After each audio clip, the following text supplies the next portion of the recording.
Moving on. இன்னைக்கு நம்மளுடைய எபிசோட்ல பார்க்க போற மேஜர் நியூஸ் ஸ்டோரி 2036 வருடம் சார்ந்தது. 2036 வருஷத்துல என்ன நடந்துகிட்டு இருக்கோம் அப்படின்னே உங்களால சொல்ல முடியாது. ஆனா நிச்சயமா தனுஷ் பாக்குறதுக்கு அப்பயும் அதே மாதிரி இருப்பாரு அப்படின்னு சொல்லிட்டு நிச்சயமா சொல்லலாம். ஏன்னா இவனுக்கு வயசு ஆக போறது கிடையாதுங்க. சரிங்களா? 2050 2060லயும் இதே மாதிரி தான் பாக்கிறதுக்கு இருப்பான். சீரியஸா ஏன் உங்களை நம்ப முடியலையா? இந்த போட்டோ ஆக்சுவலா 2010 எடுத்தது. சரிங்களா? ஏதோ போன வாரம் எடுத்த போட்டோ தான் நினைச்சிட்டு இருக்கீங்க நீங்க. ஆனா 2036 இந்தியா ஒரு மிகப்பெரிய கமிட்மெண்ட் கொடுத்திருக்கு அப்படின்னு சொல்லலாம். அதுதான் இது. 2036 இந்தியா ஒலிம்பிக்ஸ் நடத்த போகுது. 140 கோடி இந்தியர்களோட கனவு நினைவாக போகுது. குஜராத் அரசாங்கம் ஒலிம்பிக் சம்பந்தப்பட்ட கட்டட வேலைகளை ஆரம்பிச்சிட்டதை நம்மளால பார்க்க முடிகிறது. ஆமா, இந்த ஒரு கிளிப்லயே உங்களால 2 சர்ப்ரைசிங்கான நியூஸ் ஸ்டோரி பார்க்க முடியும்.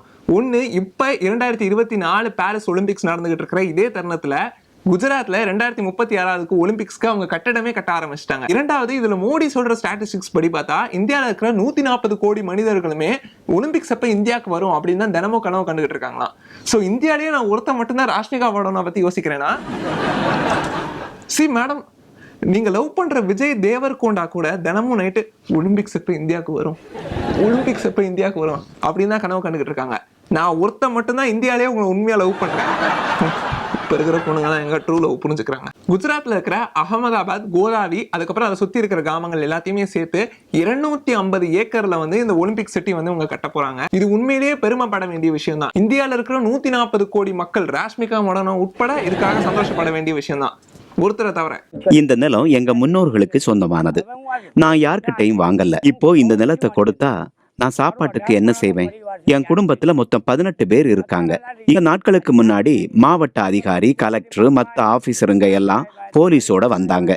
நாங்க இப்போ ஏதாவது சொன்னா எங்களை கைது பண்ணிடுவாங்க. இந்த வீடியோல நீங்க பாக்குற விவசாயி மாதிரி ஏகப்பட்ட சின்ன சின்ன நிலம் வச்சிருக்கிற ஏகப்பட்ட விவசாயிகள் அவங்களுடைய நிலம் பறிப்போக போகுது அப்படின்னு சொல்றாங்க இந்த திட்டத்தினால. நான் குஜராத் அரசாங்கத்துக்கிட்ட கெஞ்சி கேட்டுக்கிறேன். சரிங்களா? தயவு செஞ்சு அவர் விட்டுருங்க. ஏற்கனவே ஒரு குடும்பத்துல 18 பேர் இருக்காங்களா. அவருடைய தினசரி வாழ்க்கையே மிகப்பெரிய போராட்டமா தான் போயிட்டு இருக்கு. இது அவர் நடத்தியும் பிடிக்கிட்டாருன்னா அவர் அப்புறம் என்னதான் பண்ணுவாரு? சோ இதனாலதான் குஜராத்ல இருக்கிற விவசாயிகள், அதுக்கப்புறம் ஏகப்பட்ட பொதுமக்கள் இதுக்கு எதிர்ப்பு தெரிவிச்சுக்கிட்டு இருக்காங்க. சோ இப்ப இந்தியா ஒலிம்பிக்ஸ் நடத்துறதுன்றது ரொம்ப பெருமைப்பட வேண்டிய விஷயம் தான். ஆனா அதுக்காக இந்தியா என்னென்ன செலவு பண்ணணும் அப்படின்னு சொல்லிட்டு எல்லாருமே தெரிஞ்சுக்கணும் அப்படின்றதுக்காக தான் இந்த எபிசோட். முதல்ல ஒரு நாடு ஒரு ஒலிம்பிக் சிட்டி கட்டுறாங்கன்னா அதுல என்னென்னலாம் இருக்கணும்னு சொல்லிட்டு பாருங்க. ஒலிம்பிக் நடத்துறதுக்கு ஒரு நகரம் உருவாக்கணும். அதுக்கு மொத்தம் 3 பில்லியன் செலவாகும். அப்புறம் பத்திரிகையாளர்கள் தங்குறதுக்கும் தொலைக்காட்சி சம்பந்தப்பட்ட பொருட்கள் ஸ்டோர் பண்றதுக்கும் 1 பில்லியன் செலவு பண்ணி ஒரு இடம் அமைக்கணும். அப்புறம் ஒலிம்பிக் வெற்றி கொண்டாட்டத்துக்கு ஒரு இடம் கட்டணும். அப்புறம் எல்லாத்துக்கும் சீக்கிரமா போயிட்டு வரத்துக்கு வசதியா ரோடு போடணும். அதுல நிறைய இன்டர் கனெக்ஷன்ஸ் இருக்கணும். இது எல்லாத்தையும் சேர்த்தா தோராயமா 8 பில்லியன் செலவாகும். ஒரு ஒலிம்பிக் சிட்டி கட்டுறதுக்கு 8 பில்லியன் செலவாகுமா? என்ன விளையாடுறீங்களா? ஓ ஆமா, விளையாடுறதுக்கு தானே கேட்குறீங்க. சாரி. முதல்ல ஒலிம்பிக்ஸ் நடத்திக்கிட்டு இருந்த நாடுகள் எல்லாத்துக்குமே ப்ராஃபிட் தான் வந்துகிட்டு இருந்துச்சு. ஏன்னா அந்த டிவி ரைட்ஸ், சேட்டலைட் ரைட்ஸ் எல்லாமே அந்த நாட்டுக்கு போகும். ஸோ 1960களில் ஒலிம்பிக் கமிட்டி வெறும் 7% தான் கமிஷன் எடுத்துக்கிட்டு இருந்தாங்க அந்த சேட்டலைட் ரைட்ஸ்ல இருந்து.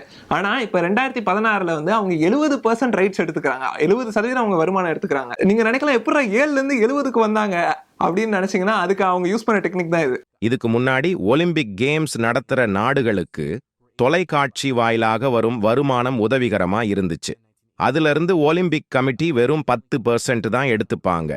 ஆனா வருஷமாக ஆக 33%, 40%, 50%ன்னு கொஞ்சம் கொஞ்சமாக ரேட்டை ஏத்துக்கிட்டே வந்துட்டு போன வாட்டி நடந்த கேம்ஸ்ல அப்ப மொத்தம் 70% வருமானம் அவங்க எடுத்து ஆரம்பிச்சுட்டாங்க. ஆமா, இப்ப நீங்க ஃப்ரெண்ட்ஸு கூட சரக்கடிக்க போறீங்கன்னா ஃபர்ஸ்ட் ரவுண்ட்ல மட்டும்தான் அந்த ரூல்ஸ், மண்ணாட்டி, மத்த சமாச்சாரம் எல்லாமே.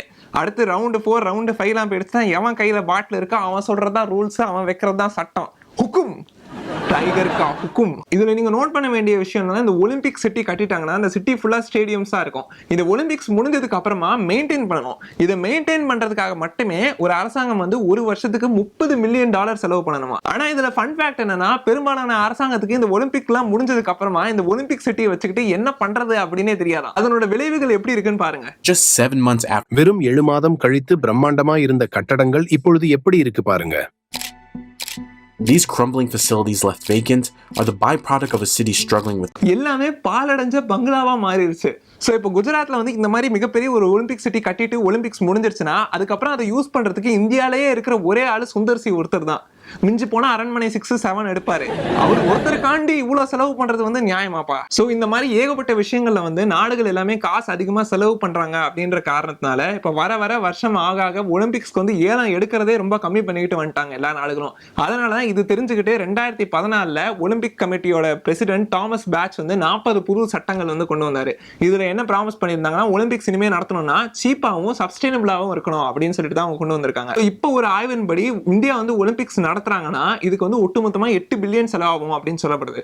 சோ நீங்க நினைக்கலாம் வந்து ஒரு 8 பில்லியன் தானே, ஒரு நாட்டுக்கு பெருமை கிடைக்குது, இந்தியா வந்து ஒரு 8 பில்லியன் கூட செலவு பண்ணக்கூடாதா அப்படின்னு நீங்க கேட்டீங்கன்னா, நீங்க நோட் பண்ண வேண்டிய விஷயம்னா 1960 இருந்து ஒலிம்பிக்ஸ் நடத்துறாங்க ஒரு நாடுனா எப்பவுமே அது வந்து ஓவர் பட்ஜெட்டா தான் போகுமா. 2014 ரியோ வந்து ஒலிம்பிக்ஸ் நடத்தும் போது அவங்க இனிஷியல் பட்ஜெட்டா போட்டது வெறும் 3 பில்லியன் தான். ஆனா ஒலிம்பிக்ஸ்லாம் முடிஞ்சிட்டு எல்லாம் பேக்கப் ஆயிட்டு கிளம்பினதுக்கு அப்புறம் அவங்க பில் எடுத்து பார்த்தா $20 பில்லியன் ஆயிருக்கு அவங்களுடைய ஒட்டுமொத்த செலவு. இதுக்கு உதாரணமா ஃபார் எக்ஸாம்பிள் இப்போ நீங்க ஃபேமிலியா துணி எடுக்க போறீங்க ஒரு 3000 ரூபாய்க்கு, நீங்க எல்லாம் பர்ச்சேஸ் எல்லாம் பண்ணிட்டு பில் கவுண்டருக்கு வந்து துணியை குங்கிட்டு கடைசியில பில்ல பார்த்தா அதுல வந்து 20 பில்லியன் இருந்துச்சு அப்படின்னு தெரிஞ்சதுதான் உங்க ரியாக்ஷன் எப்படி இருக்கும்? அதே மாதிரி தான் பிரேசில் நாட்டு மக்களுக்கும் இருந்துச்சு. ஆக்சுவலா ஒலிம்பிக் கமிட்டிக்கே இந்த ஓவர் பட்ஜெட் போற மேட்டர் வந்து தெரியும். இது வந்து ஒரு ஓப்பன் சீக்ரெட்டாவே அவங்க மெயின்டைன் பண்ணிட்டு தான் இருக்காங்க. இப்போ நம்ம 2036 ஒலிம்பிக்ஸ் பத்தி பேசிக்கிட்டு இருக்கோம்.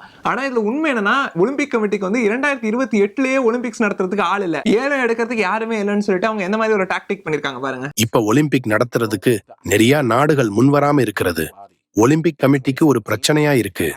இந்த பிரச்சனையை சமாளிக்க அவங்க ஒரு ஐடியா பண்ணாங்க. இப்பொழுது சம்மர் ஒலிம்பிக் வின்னர் அனௌன்ஸ் பண்ணும் போதே இந்த ஏலத்துல பங்கெடுத்துக்கிட்ட அமெரிக்காக்கு அவங்க 2028 வின்டர் ஒலிம்பிக் கொடுத்துட்டாங்க. ஆமா, 2028ல யாருமே ஆள் எடுக்கலன்னு சொல்லிட்டு வின்டர் ஒலிம்பிக்ஸ் வந்து 2வது வின்னரா அந்த எல்லைக்கு வந்து தள்ளி விட்டானுங்க. சார் நாங்க கேட்டது சம்மர் ஒலிம்பிக்ஸ், நீங்க கொடுக்கறது வின்டர் ஒலிம்பிக்ஸ், எதுக்கு சார்? உங்களை கூல் டவுன் பண்றதுக்கு தான். இதுல முக்கியமா நீங்க தெரிஞ்சுக்க வேண்டிய விஷயம் என்னன்னா, ஒலிம்பிக்ஸ் வந்து ஒரு நாடு விட்டு நாடு ஒவ்வொரு வருஷமும் நடத்துறாங்கன்னா இதுக்காக ஒரு ரீசன் இருந்திருக்கு. ஏன்னா ஒலிம்பிக்ஸ் வந்து ஆரம்பிச்ச வருஷம், அதாவது 1896 ஆரம்பிச்சப்ப டிவி கிடையாது, மீடியா கிடையாது, உலகம் ஃபுல்லா இருக்கிற எல்லா நாட்டிலும் முதல்ல பத்திரிகையே கிடையாது. சோ இவங்க வந்து என்ன நினைச்சிருக்காங்கன்னா வந்து ஒவ்வொரு வருஷமும் ஒவ்வொரு நாட்டில் நடத்துறதுனால எல்லாருக்குமே இதை பத்தி தெரிய வரும். சோ ஒரு இன்டர்நேஷனல் கேமா அதை வந்து கொண்டு வரணும் அப்படின்ற ஒரு கான்செப்ட்ல வந்து ஒரு நல்ல எண்ணத்துல தான் வந்து நாடு நாடா நடத்த ஆரம்பிச்சாங்க. ஆனா இப்பதான் வந்து பாத்தீங்கன்னா நமக்கு நியூஸ் இருக்கு, டிவி இருக்கு, போன் இருக்கு, வாட்ஸ்அப், பேஸ்புக் எல்லாமே இருக்கு. இப்போ உலகத்தோடைய மூலையில இருக்கிற எவனாவது ஒருத்தன் இந்த மாதிரி ஒரு விஷயம் பண்ணாலும்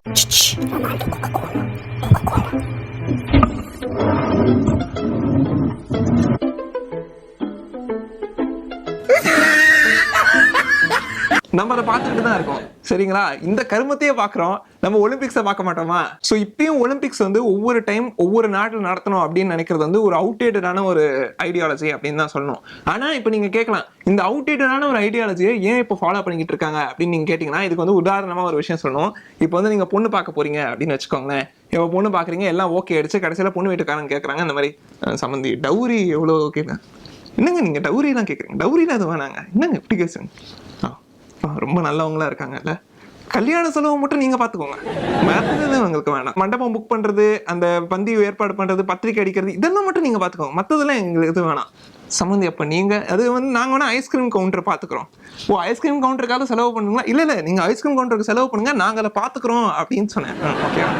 ஸோ என்னன்னா நம்ம வந்து பொண்ணு வீட்டுக்காரங்க மாதிரி மண்டபம் புக் பண்றது, பிரிட்ஜ் கட்டணும், பஸ் ட்ரெயின் எல்லாமே ரெடி பண்ணோம். அவனுக்கு வந்து மாப்பிள்ளை வீட்டுக்காரங்க மாதிரி ஜிங்குன்னு ஆடிக்கிட்டு வந்துட்டு, தம்பி உட்காருப்பா, இலைய போட்டு பந்தி பீச வைடா, என்னடா மாப்பிள்ளை என்ன சம்மந்தி கவனிப்பே சரியில்லை, மாப்பிள்ளை கெத்து என்ன அப்படின்னு சொல்லுவாங்க. இந்த நீங்க செலவு பண்ணிக்கோங்க, நாங்க பாத்துக்கிறோம், இந்த கான்செப்ட் தான் ஒலிம்பிக்ஸ்ல போயிட்டு இருக்கு. இன்ன வரைக்கும் ஒலிம்பிக்ஸ் வந்து இந்த போட்டி நடத்துறதுக்காக ஒரு பைசா கூட செலவு பண்ணது கிடையாது. இப்ப குஜராத்ல வந்து இந்த ஸ்டேடியம் எல்லாம் கட்டிட்டு இருக்காங்கன்னா இது கூட இந்தியா தான் வந்து செலவு பண்ணுது, ஒலிம்பிக் கமிட்டி எல்லாம் கொடுக்கல. இன்னும் நமக்கு கிடைக்குமா அப்படின்னே தெரியல. சரி, இதுக்கப்புறம் போறதுக்கு முன்னாடி ஒரு விஷயம் சொல்லிக்கிறோம் சரிங்களா?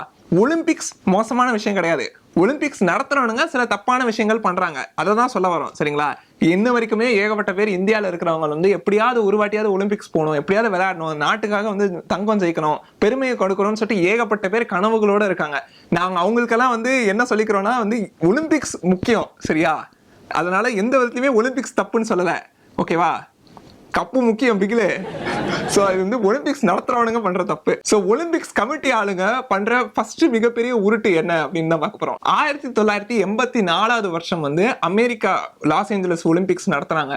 இதுதான் இன்ன வரைக்குமே ஒலிம்பிக் ஹிஸ்டரியில ரொம்ப சக்சஸ்ஃபுல்லா நடத்தின ஒலிம்பிக்ஸ் அப்படின்னு சொல்லிட்டு சொல்லப்படுது. ஏன்னா இதுக்கு முன்னாடி நடந்த நாடுகள் ரஷ்யா, கனடா ரெண்டுத்துலயுமே ஏகப்பட்ட பிரச்சனை ஆயிட்டு அந்த நாடே வந்து பேங்க்ரப்டா போற அளவுக்கு அவ்வளவு கடன் வந்துருச்சு ஒலிம்பிக்ஸ்னால. சோ அதனால வந்து யாருமே அடுத்த வருஷம் இதுவே எடுக்கல, ஏலமே எடுக்கல. சோ அமெரிக்கா ஒண்ணு மட்டும் தான் எடுத்தாங்க அப்படின்றதுனால ஒலிம்பிக் கமிட்டிக்கும் ஒரு வழியே தெரியல. சோ இதை ஒரு நல்ல சம்பந்தமா பயன்படுத்திட்டு லாஸ் ஏஞ்சலஸ் ஆளுங்க என்ன பண்ணாங்கன்னா ரெண்டு கண்டிஷன் போட்டாங்க. நாங்க வந்து ஒலிம்பிக்ஸ் நடத்தோம்னா, ஒண்ணு நாங்க எதுவுமே கட்ட மாட்டோம், ரெண்டாவது இதுல வர வருமானம் எல்லாமே எங்களுக்கு தான் வேணும் அப்படின்னு சொல்லிட்டு அவங்க சொன்னாங்க. ஸோ வழியே இல்லாம ஒலிம்பிக் கமிட்டி வந்து ஒத்துக்கிட்டாங்க. ஸோ அந்த வருஷம் மட்டுமே வெறுமனா $1 பில்லியன் மட்டும் தான் செலவு பண்ணாங்க ஒலிம்பிக்ஸ் நடத்துறதுக்கு. லாஸ் ஏஞ்சலஸ் அரசாங்கம் அவங்க வந்து இதுல இருந்து ரொம்ப சூப்பரா நடத்திட்டு $300 மில்லியன் வந்து அவங்க ப்ராஃபிட் கொண்டு வந்துட்டாங்க ஒரு இந்த ஈவெண்ட் நடத்துறதுனால மட்டும். ஸோ இப்போதான் ஃபர்ஸ்ட் டைம் வந்து ஒலிம்பிக் கமிட்டிக்கு வந்து இந்த மாதிரி இவங்க எல்லாமே அவங்களே எடுத்துக்கிட்டாங்க. நமக்கு எங்க வருமானமே வரலையே, நம்ம தான் நடத்துறோம் அப்படின்னு சொல்லிட்டு ஒவ்வொரு வருஷமா நம்ம முன்னாடி பார்த்தோம் வந்து ரேட்டை ஏத்திக்கிட்டு இப்போ ஃபுல்லாவே அவங்க தான் சம்பளம் எடுத்துக்கிட்டு இருக்காங்க. இதுதான் ஒலிம்பிக் கமிட்டியோட வெப் பேஜ். இதுல நீங்க ஏலம் எடுக்கிற செக்ஷன் பாத்தீங்கன்னா நிறைய லெகசி அப்படின்ற ஒரு சொல் வரத உங்களால பார்க்க முடியும்.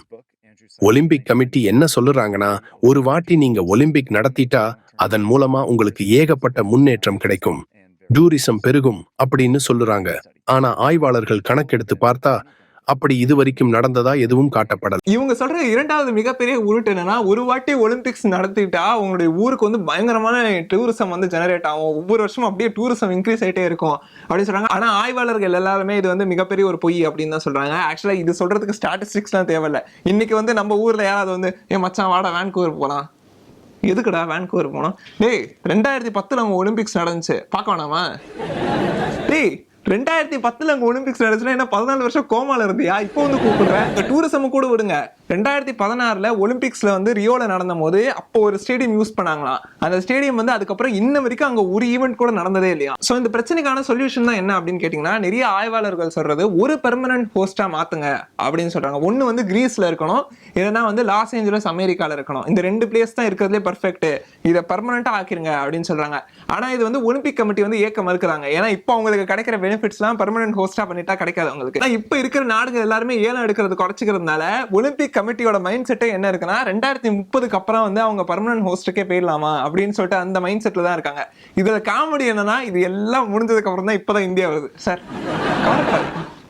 நாங்க இருக்கோம் சார், நாங்க எடுத்து பண்றோம் சார், நாங்க இருக்கோம் சார். நாங்க இதுல இந்தியா நோட் பண்ண வேண்டிய விஷயம் என்னன்னா, இப்ப நம்ம கேட்டோம்னா அவங்க நிச்சயமா கொடுத்துருவானுங்க, சரியா? ஏன்னா அங்க எப்படி அடிச்சுக்கிட்டு இருக்குன்னு நமக்கு தெரியாது. நம்ம எப்படியோ போராடி வாங்கிட்டோம்ப்பா ஒலிம்பிக்ஸ் வேற லெவல்ல நடத்த போறோம் அப்படின்னு நம்ம நினைச்சுக்கிட்டு இருக்கோம். நான் வந்து ஒலிம்பிக்ஸ் இந்தியாவுக்கு வருது அப்படின்றத வந்து பத்தி நெகட்டிவா பேசணும் அப்படின்றது வந்து என்னோட மோட்டிவே கிடையாது. நான் ஒரே ஒரு ஃபேக்ட் சொல்லி முடிச்சுக்கிறேன், சரியா? நம்ம எல்லாம் இந்தியன்ஸ், சரிங்களா? நம்மளுடைய தேசிய ஒருமைப்பாடு வந்து என்ன? ஓசியில மங்களம் பாடணும், சரியா? அதுதான் நம்ம ரத்தத்துல ஊறி இருக்கு, சரிங்களா? சோ அதுக்கு ஏத்த மாதிரி நம்ம செயல்படுவோம் அப்படின்னு தான் நான் சொல்றேன். இந்த ஷோ வந்து இது வரைக்கும் பார்த்ததுக்கு ரொம்ப நன்றி. இதே மாதிரி வேற ஒரு டாபிக்கோட அடுத்த வாரம் உங்களை வந்து சந்திக்கிறேன். அது வரைக்கும் நன்றி, வணக்கம்.